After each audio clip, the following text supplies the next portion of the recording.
Your career could be over tomorrow. You get an injury, you are finished, and what are you going to do?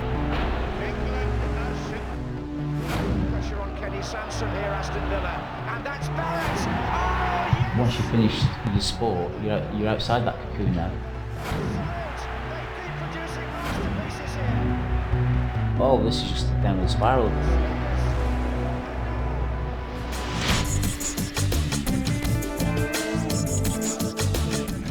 This ain't going to go on forever. No matter how good you're going at the moment, how good the team's going, or individuals, it ain't going to go on forever. You finish at a certain age, and you've still got 40 years to go. Yeah. For the rest of your life, so you need to do something. You can't just, even likes of David Beckham. I can't see him just at 35, whatever it is, finishing football and going, right, okay. The hardest thing about it, I suppose, is obviously most of your friends are derived from what you've been doing for the last 10 years, and most of those guys are still playing. So you don't see them that easily. I mean, you try and see them at weekends, but they're playing, so they're obviously not going to go out for a beer. So you tend to sort of, they're still friends of yours, you still see them, but in a completely different form of life. So a lot of times you kind of just think, you do make other friends, obviously you've got your new work colleagues and stuff like that, but it takes time to build up good relationships. And that's the hardest change. That's what I found hardest when I finished playing was, so focused and achieving what you want to achieve, your goals, and then all of a sudden it was like, I spent 3 months looking around for a job, and I was like, the total focus had gone, and I sort of drifted a little bit, and I found myself wandering around the streets, got Starbucks, reading the newspaper.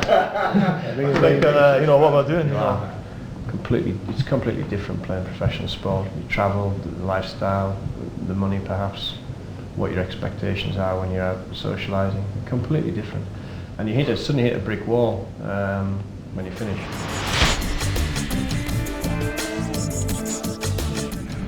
There's no one to compare it to. Now I get young guys ringing me now saying, what are you doing now? How have you prepared for it? So I say to them, look, get a degree, do a bit of work experience, network, and just prepare for when it all ends. I'm saying not being negative.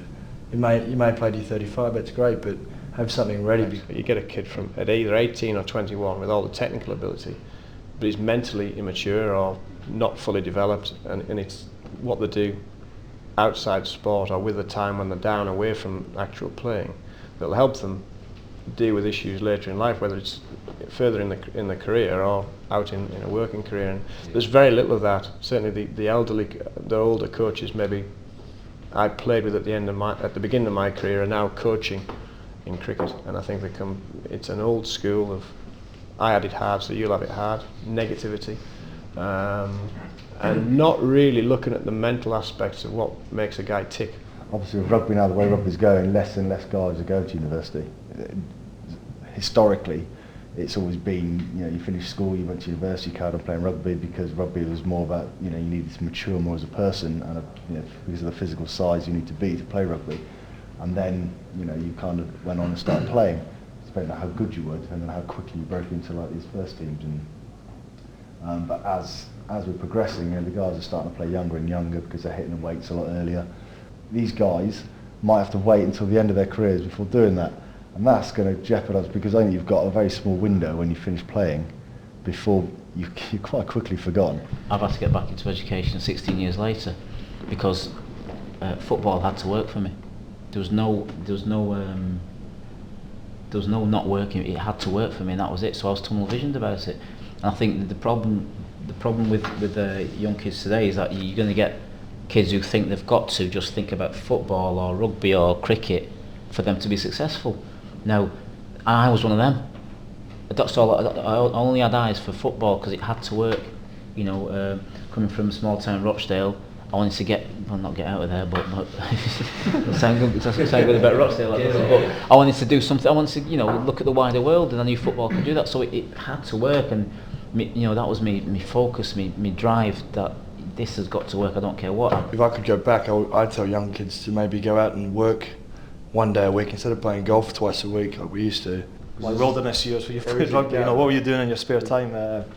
Besides education, watching Sky TV, watching the golf games. Besides education, there was no transferable work skill And I know everything in an office is pretty idiosyncratic, and you learn everything on the job, and you could still keep your sort of finger on the pulse and do one day or even a fortnight.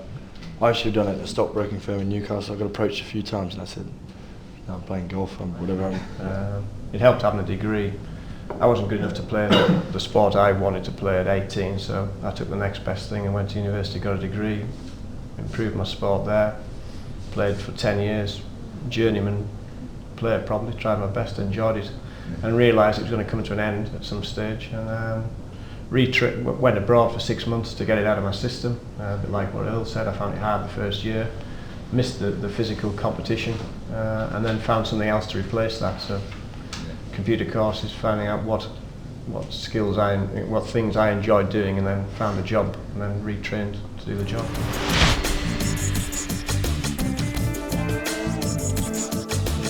Did you have an agent? Whatever he gets me is that much better than what I thought I could get. Well, why not pay him 5%? He'll get it for me, right? Yeah, but you've got to look ahead in this world. You have to look ahead, because even in whatever sport you would play, you had to look ahead, because that game may not be going the way you want it to, and you've got to look at how you're going to change it and put it right. So you've got to look at your life exactly in the same way, surely. And that's where your agent, you've got to have that conversation with your agent. What happens if this happens and I have to give up through injury or whatever? How can you help me? In what way can you help me? What can you do for me? You took a few phone calls and give a few numbers out, but if that's helpful, fair enough. But not to this stage where it was, sitting down and saying, right, let's plan this out.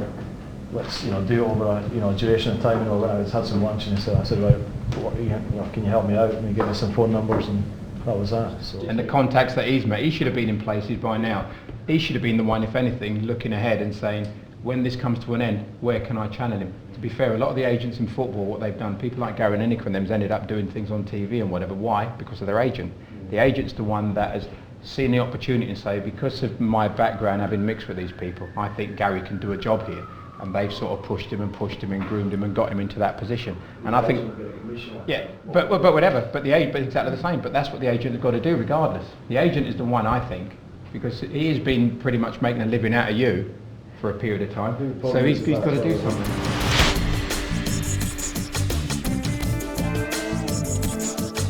The guys who are doing other things, whether it's just like visiting an employer once a month or doing a degree or part-time, they were the guys performing, even when they'd had a couple of bad games with them, but they were able to motivate themselves because they could get away from the game and do something else. Whatever rocks your boat, really, just transfer it to something else and use that same focus that you did for sport in something else and go with that. And I think, I think sportsmen are always going to be successful, because if they're successful in sport, they're going to be, and they use that same drive and focus. I think it'll work. The younger lads who get an opportunity, they want to live the here and now, such as I did.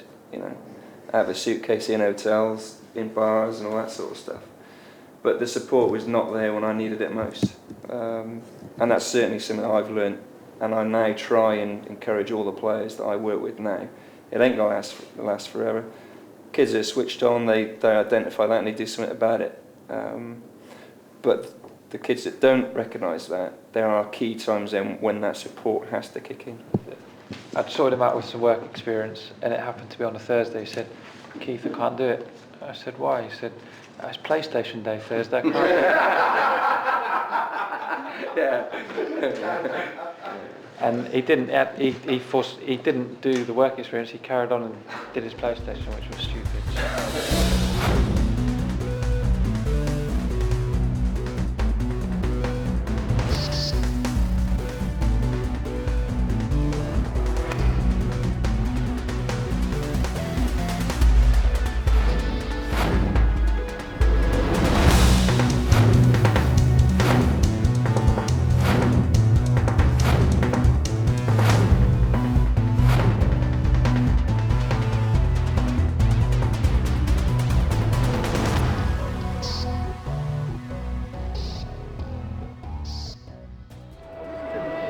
I was fortunate to get a chance in the career I've chosen, and obviously now I've got to make it happen. It's the same with rugby. You might get a contract somewhere, but unless you prove what you can do on the field, you won't get another one.